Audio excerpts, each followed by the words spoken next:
every single survivor in these impacted areas that we will be there with you as long as it takes. I think JD is going to do great. He's a very smart guy. He's done a great job. People like him a lot. We support Israel's right to defend itself against terrorism. That includes by bringing brutal terrorists such as Hassan Nasrallah to justice. Hello, everyone. I'm Major Garrett in Washington. Welcome to America Decides. We start tonight with a first look, a brand new look at the stage for tomorrow's only vice presidential debate. That will be right here on CBS News. You can see the debate stage right there. Governor Tim Walz of Minnesota and Ohio Senator JD Vance will meet there inside the storied CBS Broadcast Center in New York City for the 90-minute debate that will be moderated by my colleagues Norah O'Donnell and Margaret Brennan. That's a good look at the stage. First, though, other news. Hurricane Helene's death toll has now surpassed 115, making it the third deadliest storm in the last 50 years.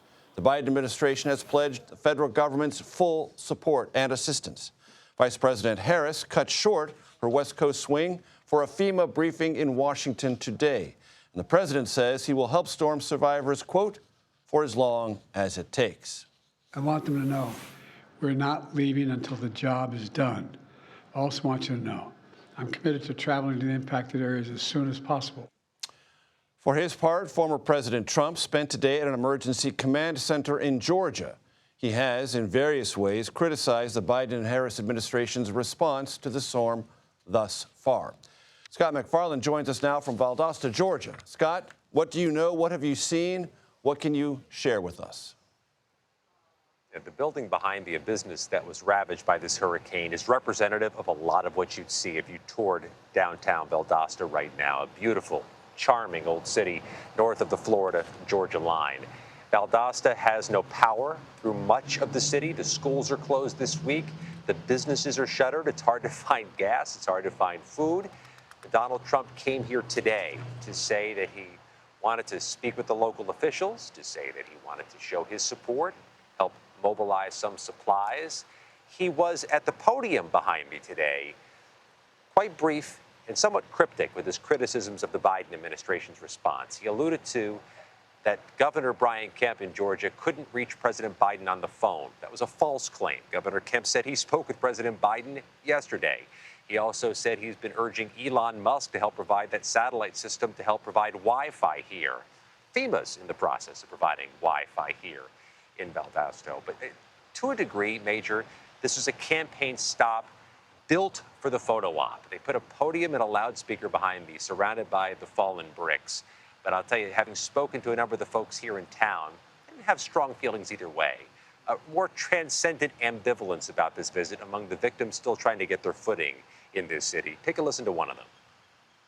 Our focus is on our community, not any celebrity or politician that comes in. We appreciate any support we can get, but our focus is on our community. If there was a diversion of resources, police and otherwise, it was brief today. The president's stop was a quick one. But folks here, Major, have a bigger priority of getting their kids back to school and their power back on. This visit didn't seem to move the meter. And Scott, can I ask you if you detected any sense of wonderment or surprise at the magnitude of this storm based on what the residents there were anticipating before it arrived? Yeah, I mean, this is the city that was right there in the crosshairs as this hurricane hit Georgia. The transcendent nature of the storm and the damage has shook people here. As you'd imagine, I asked Donald Trump if this enormity in this storm made him want to get more aggressive on policy to tackle climate change. And he said, no, not really. That's how he walked away from this event today in what is clearly a battleground state and a city that's in a battleground community. This is quite something. This is a hurricane-ravaged area in a battleground state. Perhaps no surprise. It's also become a battleground campaign area. And Scott, quickly, and forgive me if this is beyond what you've been able to gather. You've been gathering a lot of information there. It is a multifaceted scenario. Any sense there about what effect, if any, the storm could have on the ability of the community members to vote either early in person or other means heading up toward Election Day? We're not seeing the type of damage that has shuttered government facilities for weeks or months at a time. There doesn't seem to be a concern that they can't stand up what they have to have stood up for voting, even early voting in this part of Georgia. That may be different than what they're seeing in Western Carolina right now. Doesn't seem to be a permeating issue here in the aftermath of the hurricane. As always, our thanks to Scott McFarland on the scene for us. Thank you very much. Ed O'Keefe joins us now from the White House. Ed, this is, for every White House, a all-hands-on-deck situation. It is particularly so for the vice president, who is now leading the Democratic ticket. Catch us up on White House developments and knowledge and preparation and plans. The president, Major, is in the midst of a briefing in the Oval Office right now with his Homeland Security advisor and a handful of other White House officials to try to get a handle on what the federal government needs to be doing to continue assisting North Carolina, Georgia, especially, and the other southern states hit in recent days. There's a special concern for what's going on in western North Carolina, the Asheville area. The president's Homeland Security advisor, a woman named Liz Sherwood Randall, came out to the briefing room earlier today and used the big number that we'd been hearing for the last several days, and that there could be as many as 600 people dead in this situation. And you could hear a gasp in the room, and she says, well, think about this. If up to 600 people in recent days have not been accounted for, even though those reports are sketchy, she said, it's possible it could get that high, but it is very likely, as it was in the wake of the Maui wildfires last year, for example, that a large number becomes a much smaller number once people are able to get to a telephone or recharge their cell phones or emerge from the damage, call relatives and say, I'm okay. And that's what they're hoping to hear in the coming days. But the fact that it's been now 48 hours, 72 hours since the storm hit, and there's still that many people unaccounted for, shows you the complexity of the situation and why the president today has devoted most of his time to it. As for the vice president, she canceled a series of campaign appearances this morning in Nevada to get back to Washington, arrived back here just a little while ago and is over at the FEMA headquarters right now meeting with senior agency officials, although the head of FEMA is down in western North Carolina and is going to stay there as long as the president tells her to. So who exactly the vice president's meeting over at headquarters is unclear. We're going to see footage of that in a little bit. But it scrambled her campaign, especially given that she was on the West Coast starting Friday with a stop at the border, then went to San Francisco and Los Angeles to raise more than $50 million over the weekend, held a rally in Las Vegas last night, and then got back here today. There she is right now at FEMA headquarters. And, so a moment in which her campaign had to scramble, and very well may have to scramble her calendar later this week, should the ability to get down to the storm zone open up and she can make some kind of a visit. And Ed, I mentioned the word preparation as I threw my question to you. It's harder and harder for administrations led by any particular political party to plan for the magnitude of these intense weather events because you're not sure the geography of the worst damage. Yeah. Western North Carolina, a classic example of that. It is. And what Liz Sherwood Randall told reporters earlier today is that in the lead up to this storm, given where it was coming from in the Gulf, the primary concern was on the possibility that it had the potential to level Tallahassee, a major metropolitan area. That, of course, did not happen, and then it went inland. She said there were resources in North Carolina in anticipation of this, but you don't put it too close to the actual storm zone because if you do, they too could also get destroyed and then be unuseful to those that need the relief. So they're pushing that in now, and the hope is that they can help local and state and private and nonprofit organizations with relief. Ed O'Keefe at the White House, thank you very much. The man accused of trying to assassinate former President Trump earlier this month at his Florida golf course has pleaded not guilty. Ryan Ruth is facing several federal counts, including the attempted assassination of a presidential candidate and various firearm charges. Investigators say Ruth staked out a spot near Trump's West Palm Beach, Florida golf course, armed with a rifle. A Secret Service agent on Trump's protective detail fired shots in that direction after allegedly seeing a man's face and a rifle sticking out of the bushes. President Biden urges Israel to stop military raids in Lebanon. When I'm comfortable with them stopping, we should have a ceasefire now. We are in Tel Aviv next with the latest from the region. Plus, later, the stage is set at the CBS News Broadcast Center in New York City for the first and only vice presidential debate, which is only 24 hours away. You are streaming America Decides.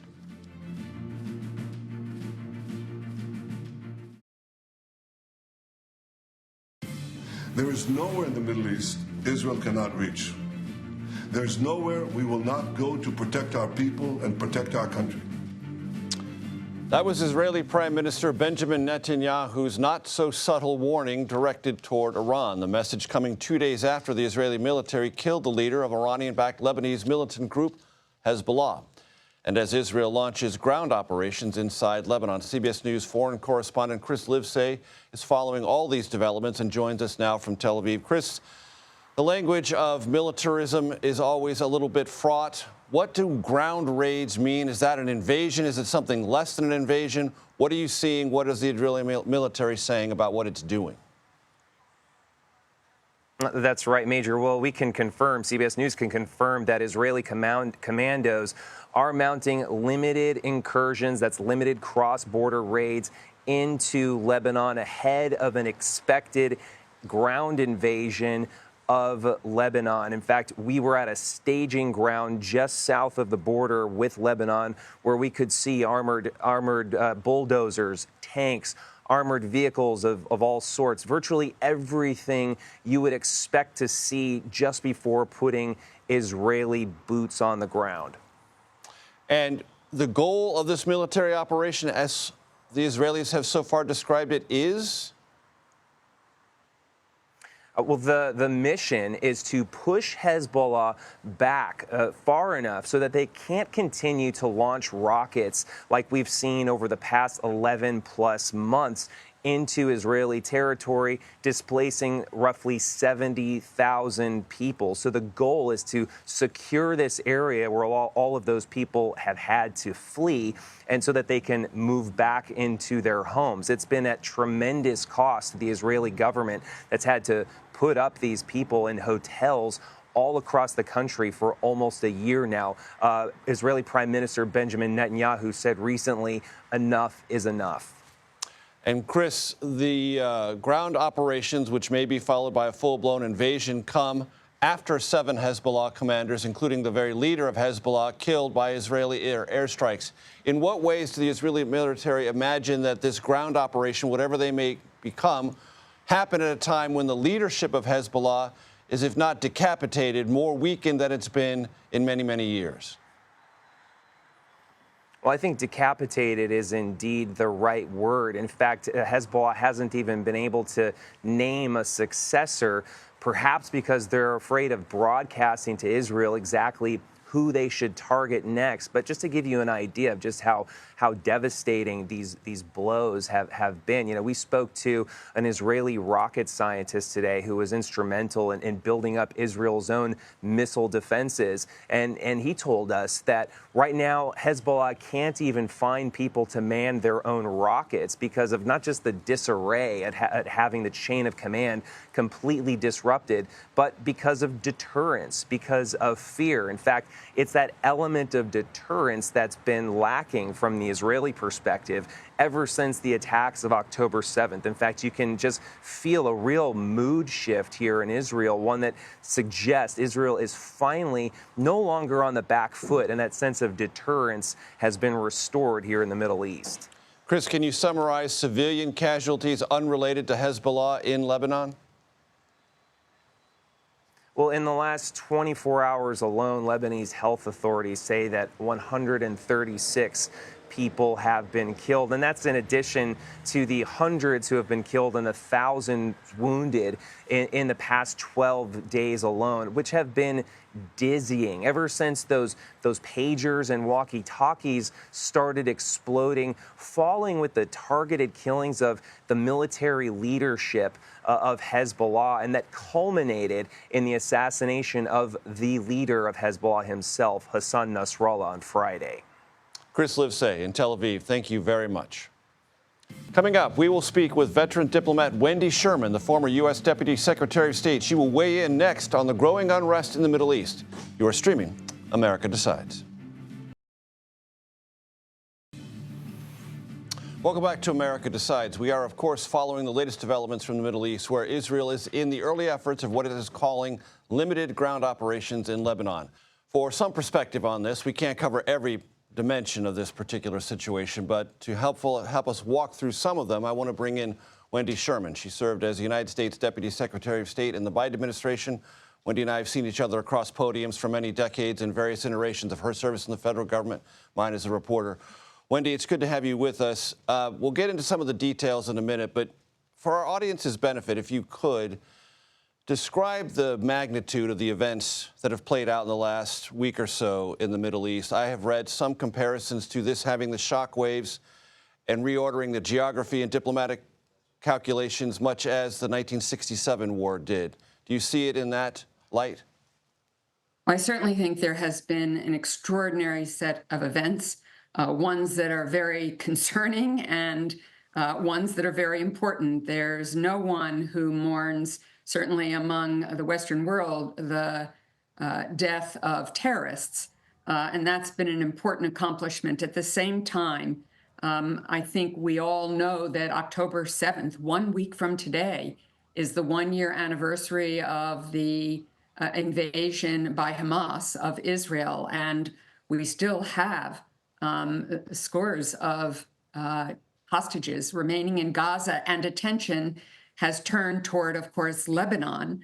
The people not only who have died in Lebanon, but importantly, Israel's effort to try to clean up the infrastructure along the northern border so those 70,000 Israeli citizens can return to their homes. So yes, there has been a change up. I would note a couple of other things, Major. This is a very difficult moment for Iran. Iran backs Hezbollah, Hamas, the Houthis, all of whom want to see the end of Israel as a state. They do not believe in the existence of Israel and want to wipe them off the face of the earth. The United States, of course, remains with Israel and defending Israel as needed. But Iran has a new president, and that new president wants to re-engage with the West, wants to have discussions again because he wants to get rid of sanctions to help Iran's economy.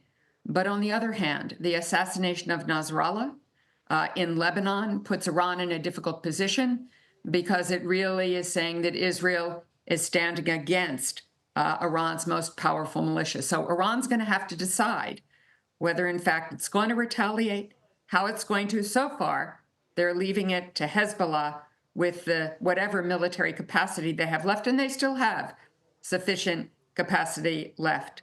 The last point I'd make is that this is a time when you have to have very sober leadership. It's very critical to be very thoughtful here, to support Israel, but to understand the wider lens here and the wider landscape and the effort to really help Israel ensure its long-term security, a future for the Palestinian people, and quite frankly, a future for Lebanese citizens and Yemeni citizens without the Houthis, Hezbollah, and Hamas. Wendy, you've mentioned Iran, and I want to talk to you about that for just a moment. Hamas is degraded, Hezbollah is degraded, the Houthis are degraded, at least as comparison to where they were a year ago. I have read some analysts who fear and fret that this could provoke Iran, having lost the fortification of its militias around Israel, to move more rapidly toward possession of a nuclear weapon. Do you share those fears? Well, I share the concern for sure. It's why we worked so hard during the Obama administration to negotiate a deal to have eyes on Iran's nuclear capabilities and to make sure they never obtained a nuclear weapon. That's still President Biden, certainly Vice President Harris's ambition, is to ensure that Iran never have a nuclear weapon, because then, of course, if they had a nuclear weapon, they could deter forces in the region, and that would be very, very concerning. So yes, I'm sure there are some in Iran who want to move faster toward a nuclear weapon, but there are others, and I think including the new president, who want to do otherwise. Indeed, the foreign minister, Abbas Araghchi, and the deputy foreign minister, Majid Takhravanchi, were my counterparts in the negotiation of the Joint Comprehensive Plan of Action. So these are guys who not only speak perfect English, but want to engage with the West, along with once Foreign Minister Zarif, who is now a vice president of Iran.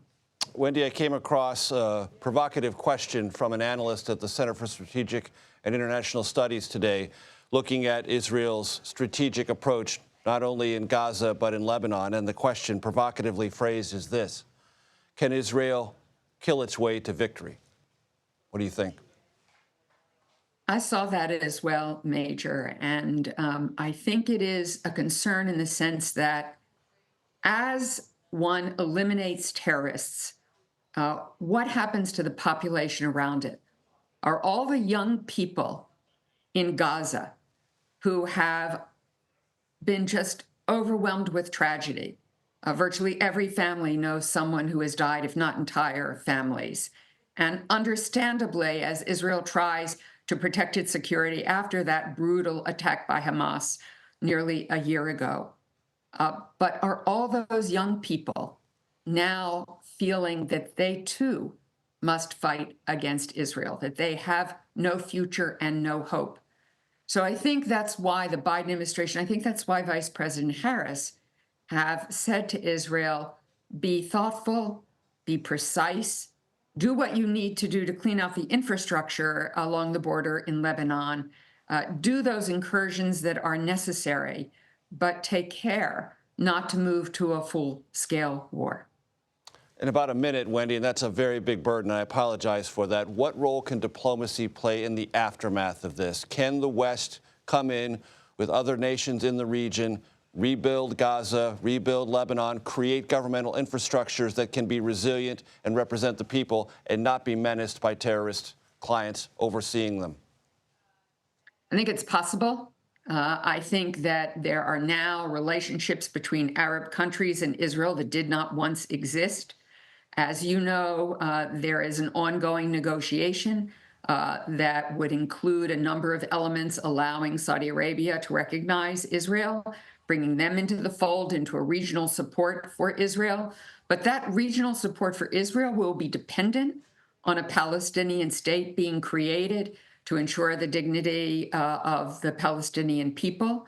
Right now, that's pretty tough because there is no reliable government. The Palestinian Authority is not really ready to do the job. So it'll have to be not only countries like the United States and Israel, for that matter, but it'll have to be the Arab states that come forward, that support that reconstruction, the creation of security, and ensure Israel's security, because at the end of the day, Israel is the only democracy in the Middle East, is a country that we absolutely support and will continue to do so. But we must ensure a future for the Palestinian people because, quite frankly, without that future, Israel will never be secure. Wendy Sherman, thank you very, very much. Thank you. We're just over 24 hours away from the only vice presidential debate right here on CBS News. Our political panel is standing by with a preview. You're streaming America Decides.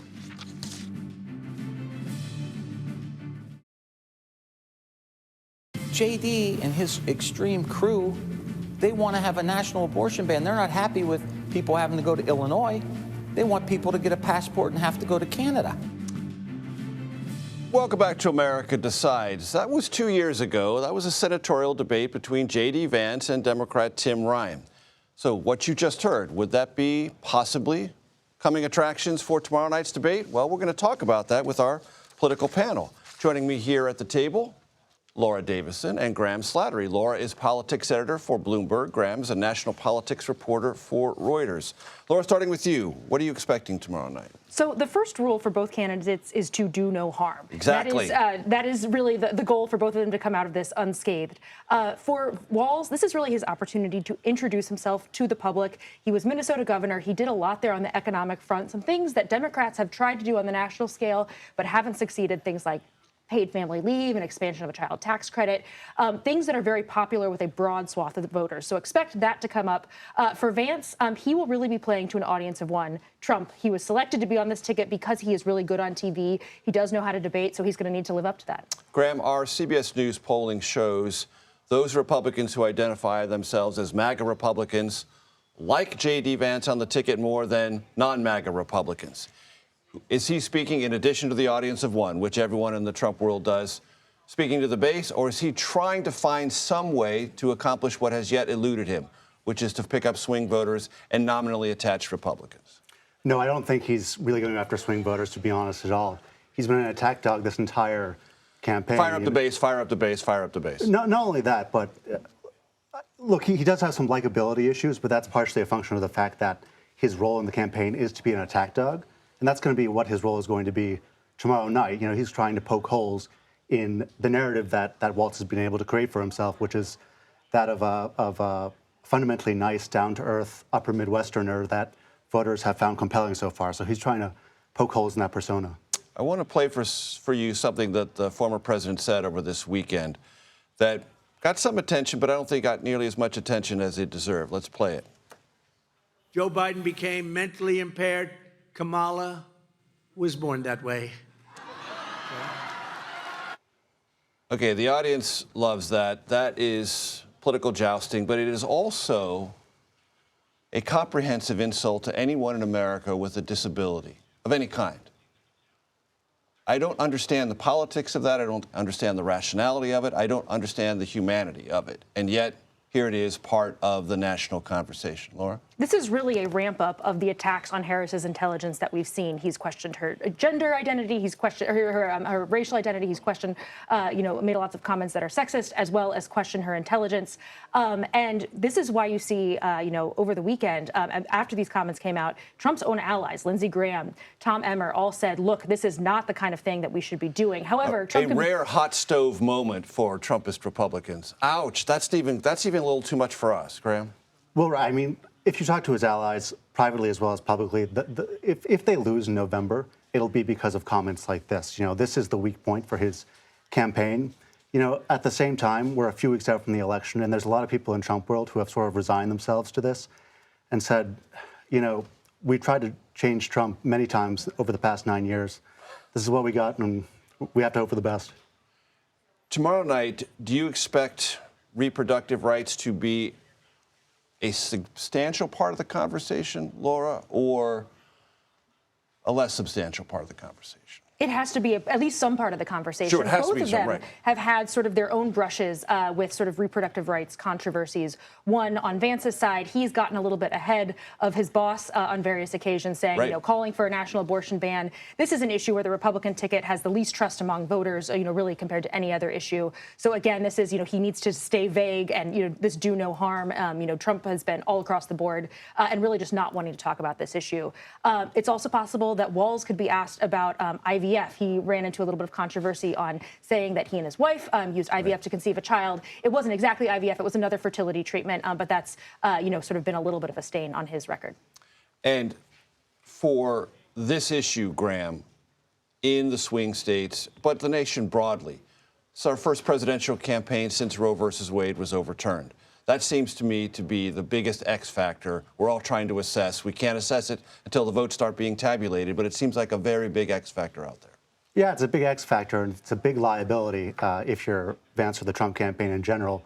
I think if you're Vance, what you try and do is simply not talk about it that much, perhaps address it briefly, and then move on to a topic with which you have more voter trust. Like immigration. Precisely. Let's pick that up. What are your expectations for that tomorrow night? Well, I think that this is going to be a topic that Vance really leans into, and perhaps in at times inflammatory ways, simply because this is an issue that voters trust the Trump-Vance ticket on. So if they can just create a national conversation about this topic and create sound bites about immigration rather than abortion, that's probably a net positive for them. So I expect them to really lean into this, including in inflammatory ways, perhaps bringing up Springfield or Charleroi, Pennsylvania. Right. Laura, to what effect do you think this will have on the political future of JD Vance? Graham just said if they lose, it's always possible to lose. They don't think they're going to lose. But if they do lose, how much of this debate going to be a part of what JD Vance carries into the post-Trump conversation? This is going to be pretty big. This is probably one of the biggest audiences JD Vance is ever going to have. At least to this point in his career, this is only one of two presidential debates that's happening this cycle. So there will be a lot of people paying attention to this, particularly before they go in the voting booths. When Trump picked him back in July, he was effectively picking his heir apparent. if Trump loses, Vance's political future is really uncertain. He's only 40 years old. He clearly wants to have a future in politics. But if he's part of this losing ticket, and especially if the Republican Party shifts after this, he may not find a place for himself in national politics. Laura Davis and Graham Slattery, thank you very much for your time and expertise. A judge has struck down Georgia's law banning abortions at about 6 weeks. The ruling means abortions may continue to be performed until around 22 weeks of pregnancy. That controversial law was known as the Heartbeat Bill, and it took effect right after the overturn of Roe v. Wade in 2022. President Biden plans to visit communities impacted by Hurricane Helene. We'll go to the White House next for more on the multi-level response. You're streaming America Decides.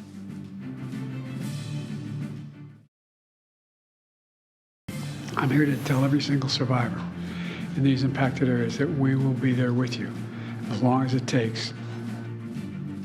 Welcome back to America Decide. That was President Biden's message today to those impacted by Hurricane Helene. We have just learned he will visit storm-ravaged areas of North Carolina on Wednesday. Senior advisor to the president, Tom Perez, joins us now. Tom, it's always good to see you. How would you assess the recovery and rebuilding efforts and the rescue efforts so far? And from your vantage point and the White House's vantage point, was the administration as prepared as it needed to be? Well, it's been an all-hands-on-deck enterprise. The president has already issued and approved major disaster declarations in North Carolina and South Carolina. In Florida, we received a request today from Georgia. We'll process that promptly. I just finished participating in a video call with Governor Cooper, with FEMA Administrator Criswell, who's on the ground in North Carolina. We continue to surge assets there. The devastation, as Governor Cooper described, is unspeakable. Interstate 40, big parts of it are just knocked out.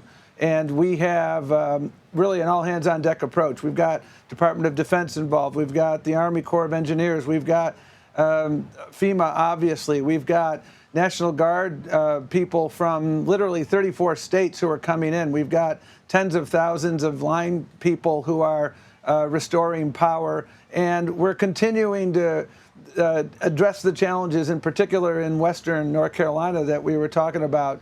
And a big challenge there, Major, is that because of the devastation in the roads, we have to airlift the critical supplies there. So water has arrived today. More supplies will be arriving. And we're again having to use airlifts to accommodate that because of the degree of the devastation. Tom, is this a situation that will require daily briefings and possibly 2 or 3 day briefings so people in the affected regions can have a steady and reliable vein of communication to let them know either what has happened, what is happening, and what is en route? Well, that's what we've been doing at the White House. Every day we are outlining exactly what we're doing in the federal family here to assist. And again, working very closely with all the governors. The president has spoken with Governor Kemp, Governor McMaster. We just completed this call with Governor Cooper. And we'll continue to communicate with folks. And here's what we're learning in North Carolina, especially in the western part, the counties in western North Carolina. There are still a number of people who are unaccounted for. We have almost 100 search and rescue teams that are out there. We are finding people. They're doing social welfare checks, knocking on doors. It is easier said than done because of the devastation. I heard reports of 18-wheeler trucks that were floating down rivers that are cresting at record levels. And so it's an undeniably significant challenge, but we're up to the challenge, and it's a really remarkable all-hands-on-deck enterprise. And yes, we will communicate every day with people because there are still loved ones who are uncertain about family members because it's so hard to get to so many of these areas, especially in the Asheville region and the surrounding counties.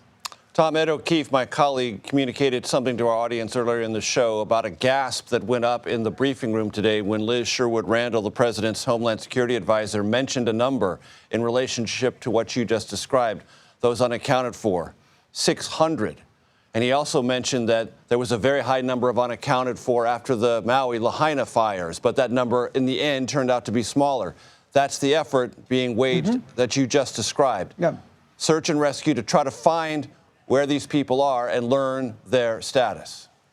That's absolutely what we're doing now. And we are finding people. We're finding people on a daily basis. Now, will we find everyone? Frankly, only God knows that. We're searching hither and yon. We're moving heaven and earth to make sure we contact and identify every single person who is missing. And toward that end, we have surged assets that enable us to communicate better. We've brought in 40 electronic devices that enable better communication, because that's the problem. You can't use your cell phone right now in most parts of that area. And so we've got to increase that capacity to communicate, and we've done exactly that. We're going to continue to do that so that we can give relief to families and make sure that we know where every single person is. 2 million without power is the current estimate, at least it was the estimate this morning, Tom. What's being done there? Well, again, we have tens of thousands of line people. And again, this is one of those examples. Mother Nature has delivered a blow at its worst. But the generosity of colleagues across the country is remarkable. We've had people driving in from as far away as California, National Guards people who've come in from 34 states and the District of Columbia. And because of all of the line people that are coming in, we're able to repair and restore electricity at a steady clip.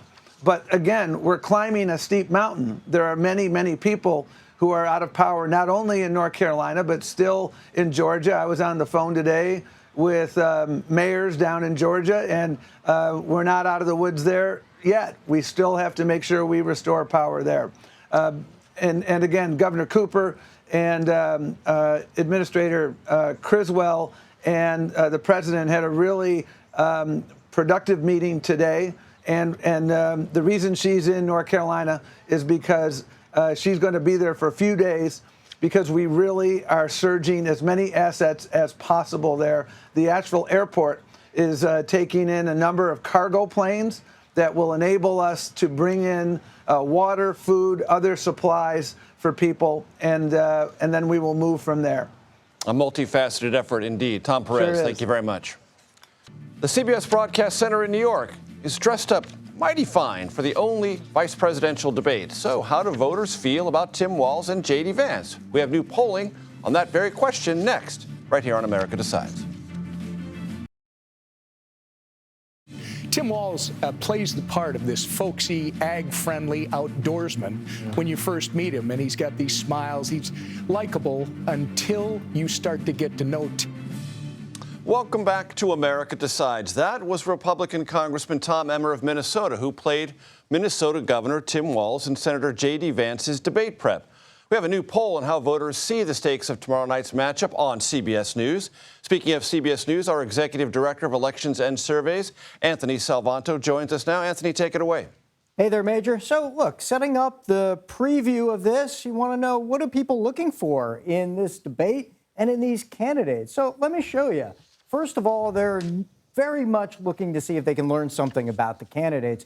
But there's these two other big majorities here. 71% who say they're watching to root for their party's candidates. That tells you about how much partisanship is already wrapped up in this. And even this 61% who said they're watching to see if the other side makes a mistake. But I do want to point out this 24% that say they're looking to help decide their vote. They're not necessarily undecided voters, but they might be looking for confirmation of a choice they've already made. That, I think, is important, because in a race that, for context, is so close, that means things like this debate could be really, if not decisive, really, really important, and that just kind of raises the stakes, Major. And Anthony, as you well know, one of the things that the country assesses, does a running mate add to the ticket or in some ways distract or diminish from it? Do we have any data on that? I am glad you asked, because we asked exactly that. And so here's what we got. Well, look, we've seen a lot of enthusiasm among Democrats for Tim Walz. And in fact, 3/4 of Democrats say they think he makes the ticket better. Now, you get a majority of Republicans who think that Vance makes their ticket better. It isn't the same level as among Democrats for Walz, yes. But look, within the Republican Party, something else that's notable, and that is there's more enthusiasm for Vance among Republicans who call themselves members of the MAGA movement. I think that's important because, look, if part of the VP's role is to kind of motivate turnout, to get that base fired up, as is traditionally often the case, then that MAGA base is certainly important to the Trump campaign. So that's a little bit of the comparison and context for you heading in, Major. Anthony Salvanto, thank you very much. And a quick programming note, join us here on CBS News 24/7 early, and by early I mean tomorrow at 4 p.m. Eastern for our special Vice Presidential Debate edition of America Decides, live from New York City. CBS News will, of course, moderate the only VP debate and bring you coverage all evening long. As we learned this weekend, natural disasters kill people, destroy homes, wash away roads, and inflict myriad other damages, both physical and emotional. In the dreadful aftermath, America is called upon to summon collective and individual compassion. Politicians play a small role in this drama. They show up, cameras follow, they leave. The devastation remains. You know, we expect politicians to show up, even though their very appearance can and sometimes has delayed and distracted vital relief. Donald Trump showed up in Georgia today. Vice President Harris will do so there or elsewhere in due course. What matters is we are living in an era of extreme weather that requires new language, understanding, and policy. Hurricanes, for example, are no longer landfall events only with whipping winds and garish storm surges. They are also now saturating flood events with death and wreckage hundreds upon hundreds of miles from that original point of landfall.